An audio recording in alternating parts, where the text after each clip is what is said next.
Hürmetli kuzatuvchilar, Bağat Hafta Savdo kanalida ablash aziz do'stlar, bugun 22 oktyabr 2025 sodamiz Gentra Mexanika 2023 yil ishlab chiqarilgan 33 millionga ro'y bo'lgan hamma o'shda mashina. Qazarsa 142 million naqd pul berdik.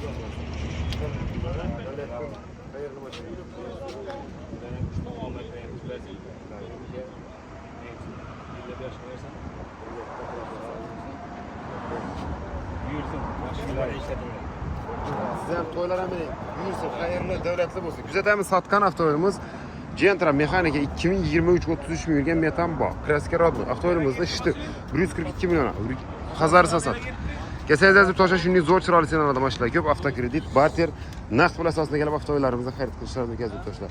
Tavsiya qilamiz, kelishingizga kelaverasizlar. Keling. Gördünüz mü? Kazasında mideleşip oturmayın abi. Kız tamam. İşte o. Mert de kaldım lan.